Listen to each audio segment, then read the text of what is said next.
Good afternoon, brethren.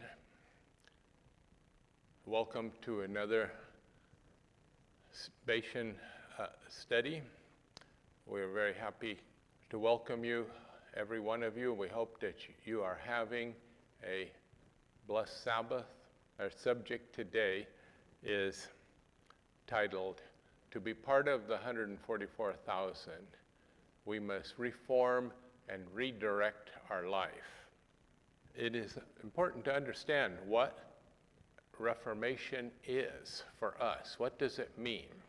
Is the kingdom of heaven food and drink and dress and things like that? That's not what the kingdom of heaven is about, and that's not what Reformation is.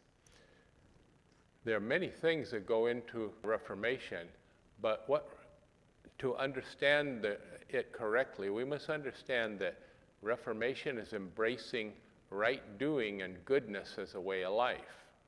It is loving and serving God, loving and doing good to our fellow man. It's not dress reform. It's not health reform. It's not any of the small things that we have looked at before.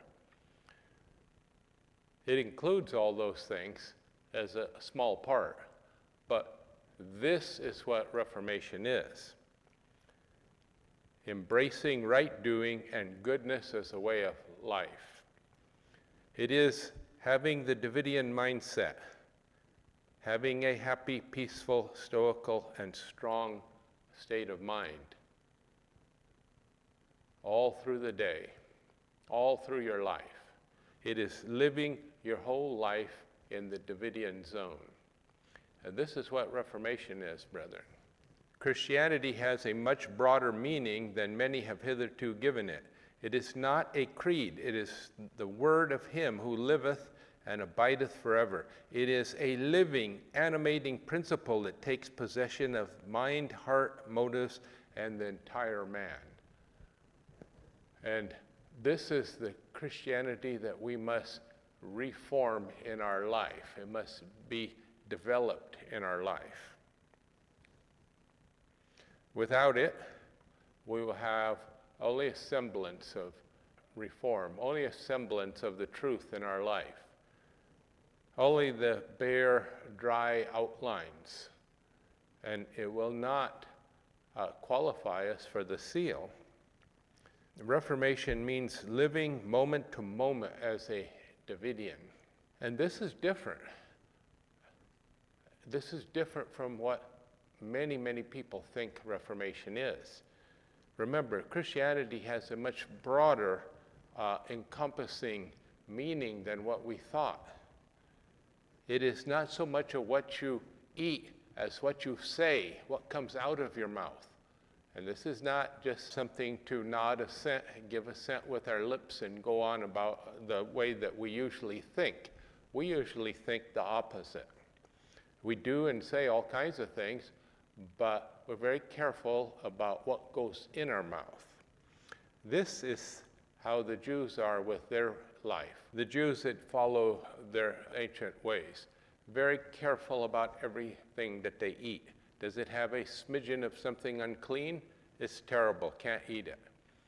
But what comes out of their mouth is the same things that they've been talking about all their life. It is the same behavior as anyone else in the world. And to too great of an extent, that is how it is with us. Now, for us, reform means to be living in the Davidian zone. It means that we will have a happy, peaceful life. Grief, anxiety, discontent, remorse, guilt, distrust all tend to break down the life forces and to invite decay and death. Not just physical death, but spiritual death. All of these things are anti-fruits of the Spirit. They're things that we cannot have if we are living in the Davidian zone. On the contrary, the converted Christian always has a good report. He is a man of courage and works. He is a Davidian indeed. To be a Davidian indeed is is a very great thing.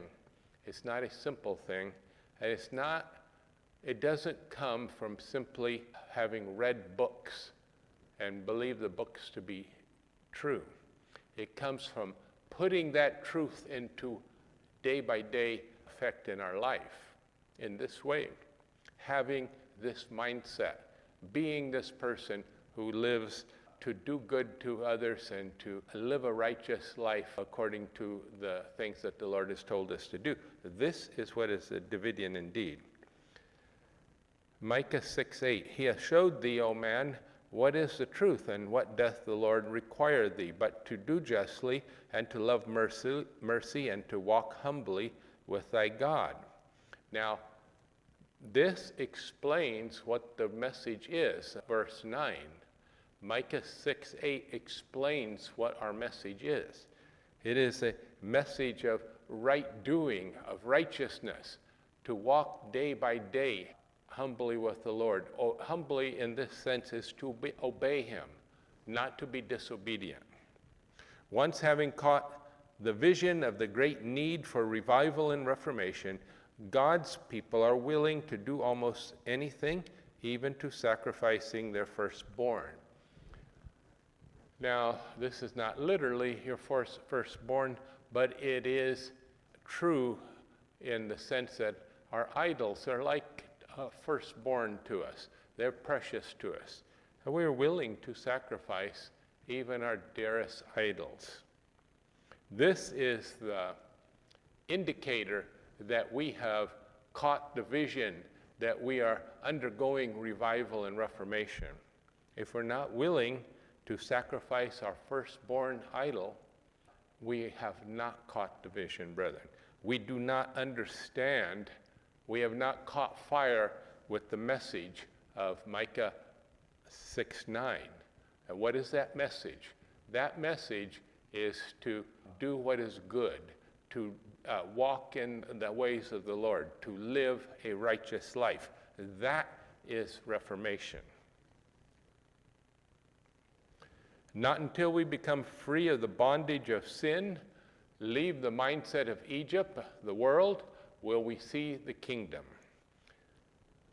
The church has turned back from following Christ, our leader, and is steadily retreating toward Egypt. Thus, Israel, the true, the 144,000, become slaves under Egyptian bondage, the sins in the world. The bondage in Egypt represents the bondage of sin. Now, we don't realize it because of the garlics and the leeks and the pleasant things in Egypt, but it is true bondage. Being in bondage to the world is a terrible slavery. We don't have freedom. We don't have the true happiness. We don't have the life that God wants us to live. And the Lord says that not until we are free of the bondage of sin will we see the kingdom. We will simply not see the kingdom. Now, the bondage that we have is a bondage to the ideas of the world. In some cases, people have contractually bound themselves to their worldly jobs and the government and so on. That's a real bondage there. But in most cases, we are in bondage to the ideas of the world. We have accepted many of the ideas. What's wrong with that, Brother Trevor? They're not the ideas of God. They're not the goals. They're not the destination for us. But we have chosen their ideas. We accept them in many ways. Now, the purpose of the shepherd's rod is to set us free from this bondage through pointing us in the direction of reformation. It is the intention of this book to reveal the truth of the 144,000 mentioned in Revelation 7, but the chief object of this publication is to bring about a reformation among God's people. Reformation is our greatest need and our chief purpose. It's not the church that has to be reformed. It's the vanguard that is the problem. And this is not something we may have thought about, but it is very important for us to think about. The vanguard is the means by which the Lord brings in the army of the 144,000.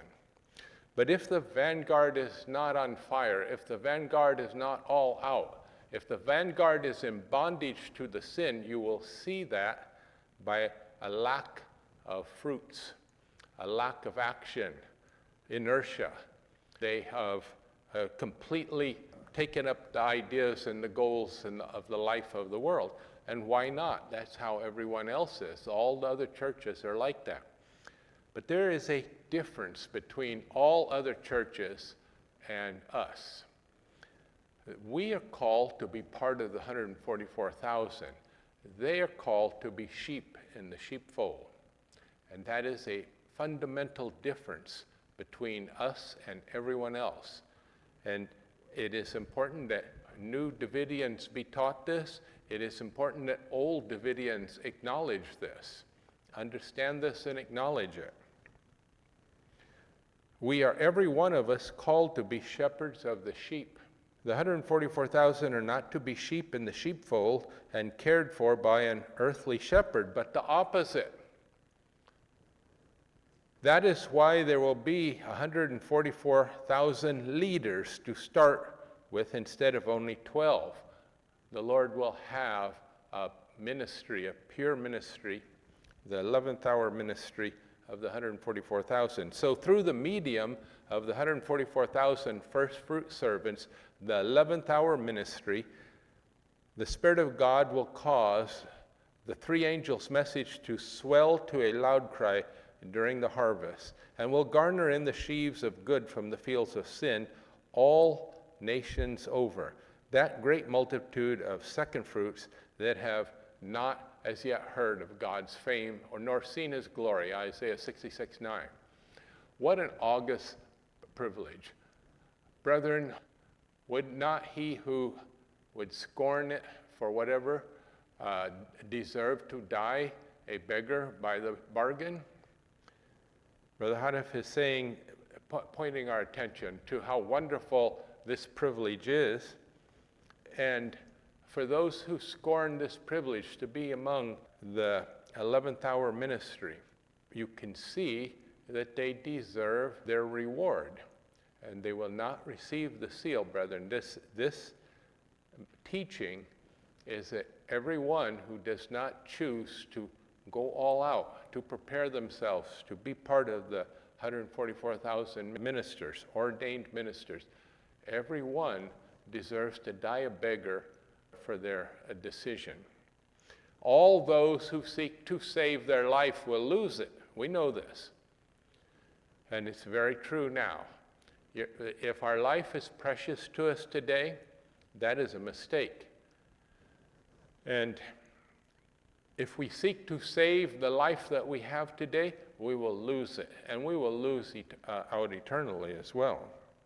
Now, since in her progression of time, the woman represents each successive ministry, therefore, at the time that the dragon is wroth with her, she necessarily must represent the last ordained ministry, the 144,000, those who bring all their brethren from all nations to God's holy mountain, Jerusalem. The last ordained ministry is what we are being called to be part of. No, in order to have the 144,000, you must first have the vanguard going all out. The vanguard must have undergone this reformation and redirection of their life. Every member, every Davidian who is truly called of God is called to be part of the vanguard that brings in the 144,000. We're called to be in training now to be part of the last ordained ministry. The purpose of the message, the purpose of these doctrines, we are told, is to prepare a peculiar people to God's own glory and honor, a people to meet the Lord without tasting death or to rise in the special resurrection of Daniel 12. The purpose of the rod is to prepare men and women wondered at, people who can face the lion, the bear, and the giant with courage and steadfastness. This is the purpose of the message. This is the reason for our message. We personally have to undergo this Reformation, and we haven't yet. We are weak when we should be strong. We are fearful when we should be brave. We're holding on to the life that we have today, and by doing that, losing the eternal glory that the Lord has for us. And we have to change. The message has to reform us. Every single Davidian is called to be a shepherd. Every single Davidian is called to be part of the last ordained ministry. Every single Davidian is called to be a missionary worker today. Now, this is not what we understood before, but it's not really that surprising if we think about it. There is a time when every single Davidian is going to be called to the solemn assembly. None excepted. Before that, there will be a time when everyone is called to sell everything, to sell all. And before that, there's a time for the vanguard to go all out and bringing in the 144,000. That is the time that we're in. But if the vanguard fails to have reformation and it fails to bring in the 144,000, then Brother Houteff says if the 144,000 should fail, the great multitude would not be saved. And if the great multitude would be not saved, everyone in the world would be lost. That's a statement that, of course, we don't believe. We have no belief in it, but it's in the message. It is a prophetic thought in the message of what could be if we continue on the way. Now, so far, in 96 years, the vanguard has not undergone a true reformation to the point where they would go all out and do the work that they've been assigned. For 96 years, we haven't done it. We can look now in the next few days and weeks, months, look around and see, are we going to do it? Or are we going to go another year and 2 years and 3 years and 96 years and not see it? Satan would like to see us not do it. Our past performance is we will not do it. It is something to think about, brethren. If you have a great love for your life as it is now, and you cannot break away, you cannot answer the call that God has already given you, then we will not see the 144,000 gathered in. It is the work of the vanguard to do that. And if we don't do it, it won't be done. The old pioneers would have been shocked to know that we were talking about them 96 years later without the work being done. At every point in time, they never expected the time to go on this long. We kind of take it for granted. We have stopped thinking about time being short. It is the way that the enemy has to deceive us. When time is longer, he will have people all wrapped up in setting time. When we get down to the end, it's, don't worry about it. We have many more years ahead of us. We don't, though. Everything is going to be moving very, very fast now. And if we lose out, if we don't do our work, not only we will not see the promises, but we personally will lose our faith.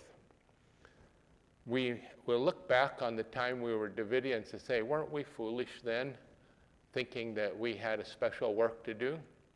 We didn't do the work, and so the work wasn't done, and in retrospect, it was never our work to do.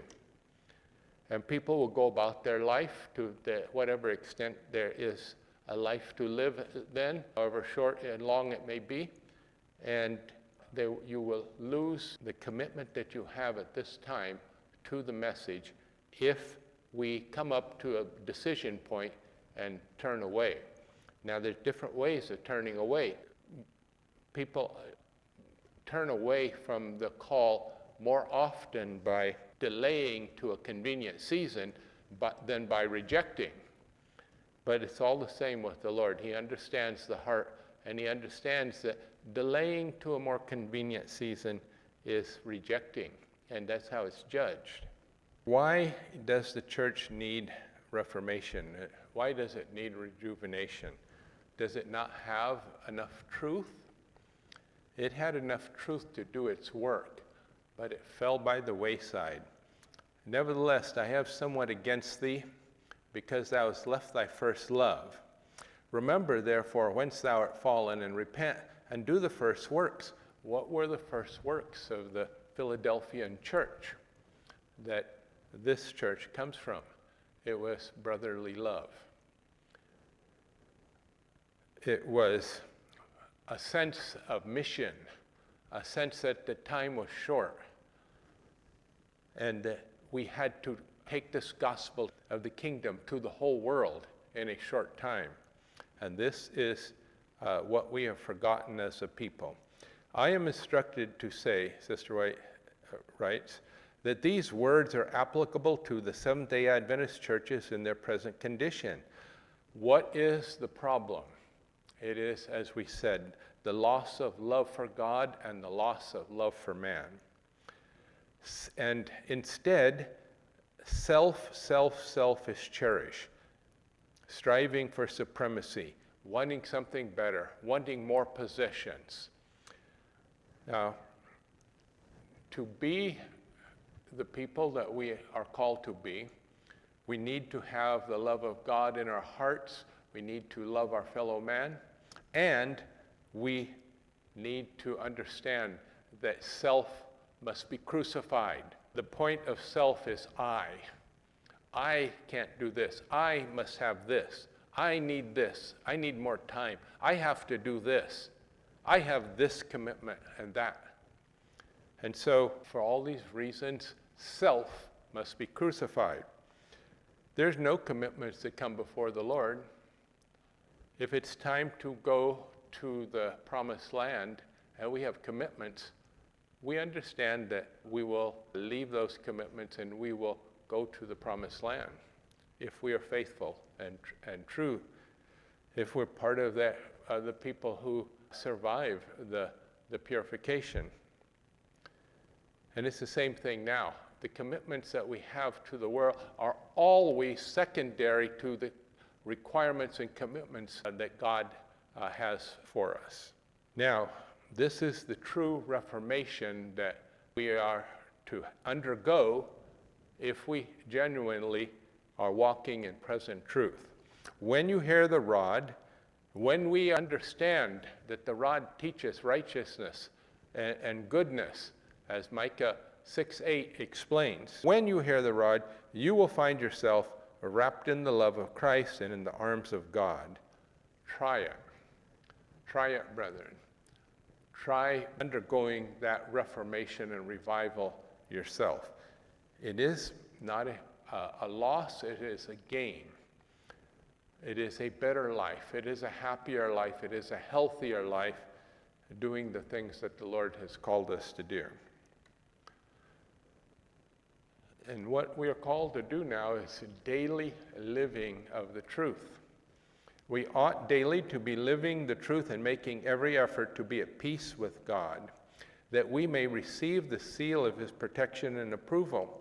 Can we be at peace with God when we are not obeying him, when we're not living the life that he has called us to live?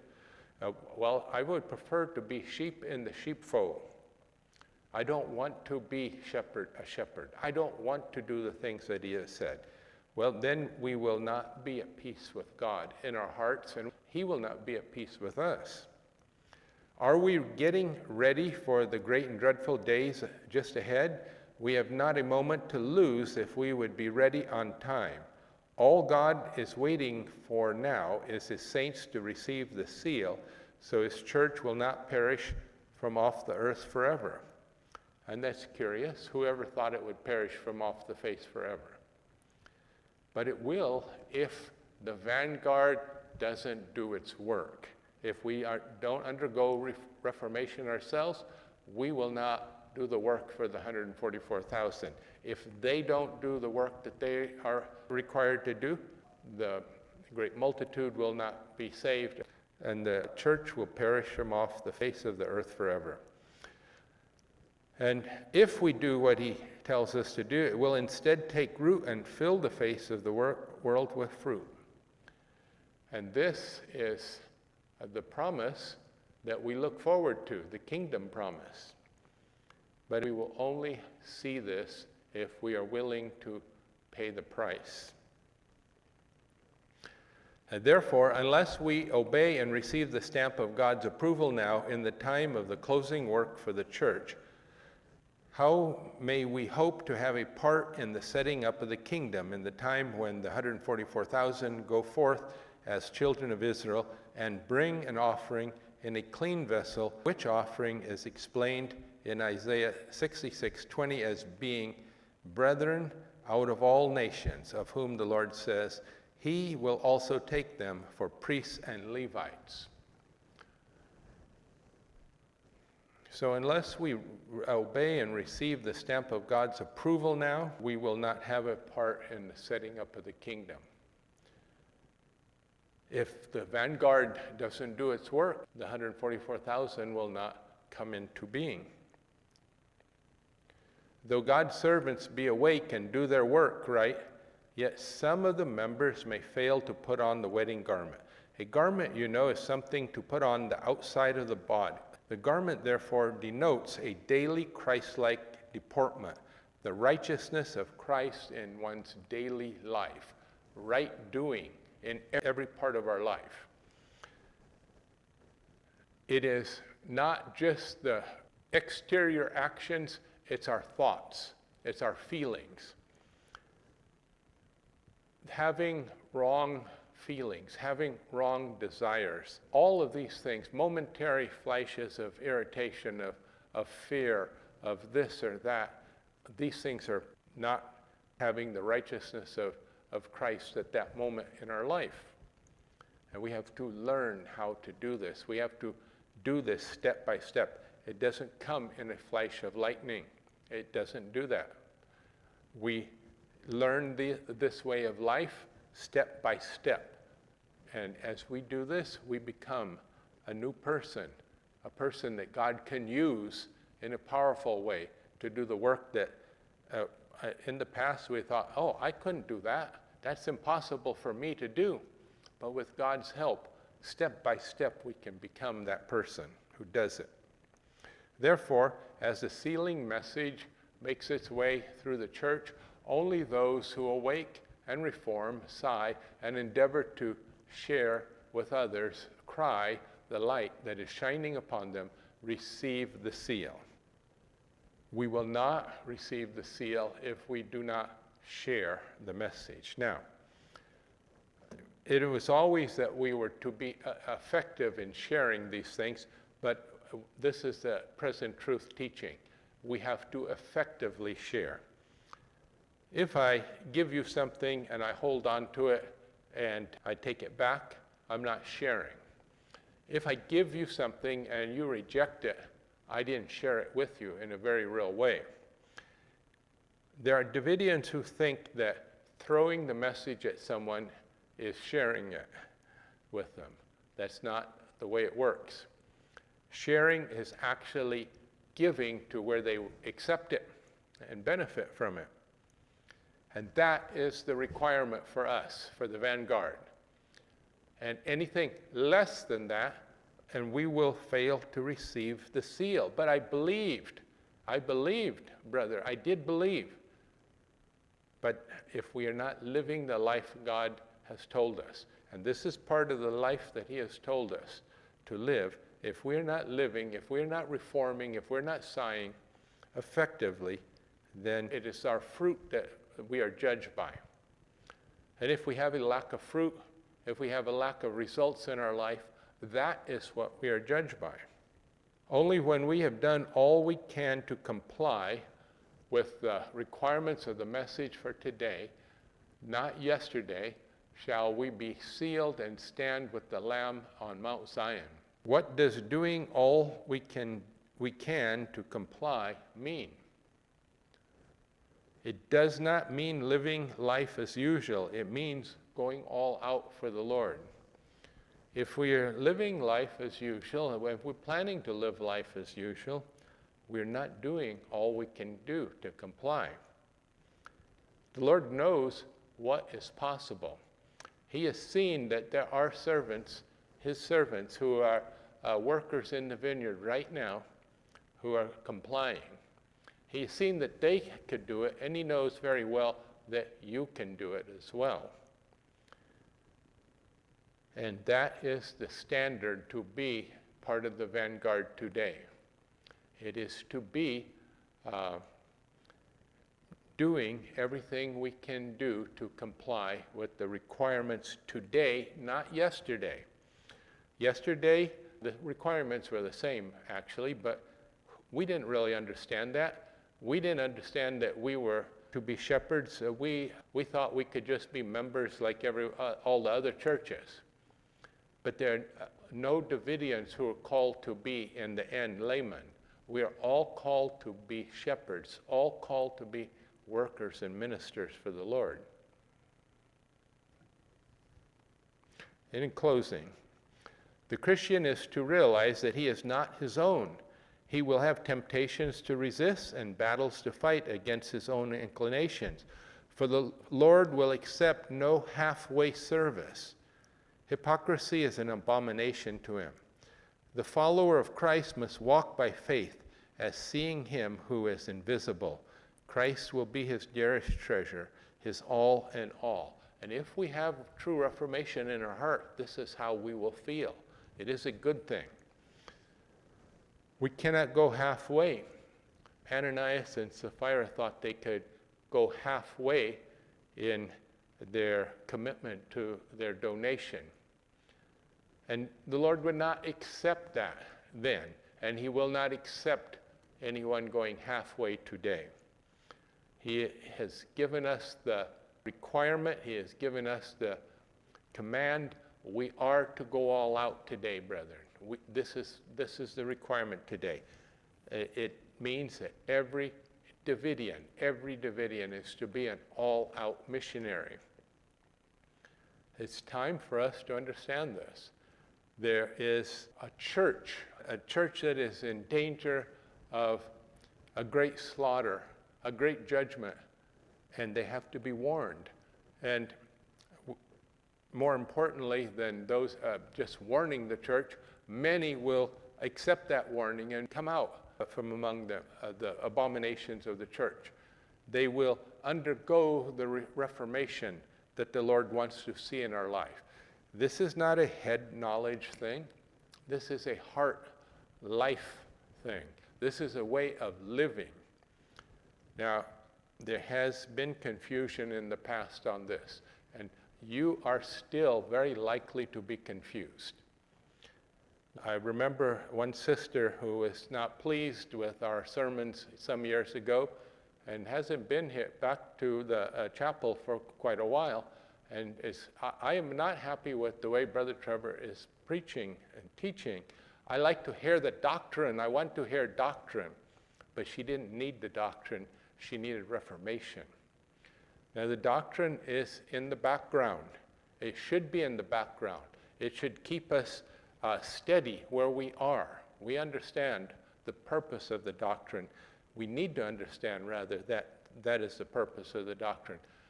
But the overall truth of the message is we are to be prepared now to be the people God wants us to be. And intellectual understanding of the message doesn't prepare you to be that person. Over and over again, we've seen people who have a head knowledge of the message, but their heart conversion is badly lacking by the evidence of the fruits in their life. And we don't judge their salvation, their status eternally, but we can inspect today to see, and anyone can inspect the fruits of another person, not to be critical, but to understand that this person is walking in the truth. They are living the life that the Lord has asked him to do. Or this person talks. He talks, but he's not living the life. Now, don't be critical. It is un-Davidian to be critical of anyone, and we don't think any kind of harsh thoughts about that person, and we don't feel lifted up. But it is important for us to have this understanding that we are in different levels. Okay, some people have a head knowledge of the truth, but they don't have the fruits in their life. If they had the fruits that they were supposed to have, they would be going all out as missionary workers. But they do have commitments, they do have a yoke of oxen, they have this, they have that. And so many excuse themselves from the work right now. But at a convenient time, Brother Trevor. No, there will not be a convenient time for those people. That is how it works. It always works. If we don't make that decision now, at the time when we see the truth, then we will turn aside. And as we turn aside, it is natural for us to lose the conviction, lose the truth that we had, and we'll fade away. Now, this has happened in the last 96 years in a very large number of cases. And if you look at your group, the people that you knew 10 years ago, 20 years ago, and so on, you will see that it's very common among us for people to come, and if you don't, at the time that the Spirit has convicted you, if you don't then respond, you become overripe spiritually, overripe and spoiled and fade away. And it happens over and over again, as you would know, as you do know if you've been in the message and you see this. Do not let this happen to you now. Every one of us is called already to be workers in the vineyard. Every one of us has been called to go all out for the Lord.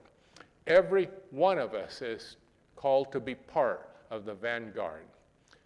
If we choose to accept the Lord's call and do the things that He has called us to do, it will go well with us. Everything will be well with us and with those that we are called to save. But if we don't, then we are not going to see the kingdom, brethren. We are not going to see the things that we think about. I would like to encourage you, if you have a great belief in the kingdom, a desire to see the kingdom, understand that only those who go all out will have a part in the kingdom. That has always been the truth. It has always been what the message teaches. If we do not do everything we can to comply with the requirements today, which is the requirements have always been for us to be all out workers in the vineyard. If we don't do that, we won't see the promise. Not to end on that note, I want us to see that if we do the things God has asked us to do, it will go well with us here and now. We will have a good life now, and we will have a wonderful life in the hereafter. And it is a good deal, brethren. God bless you all.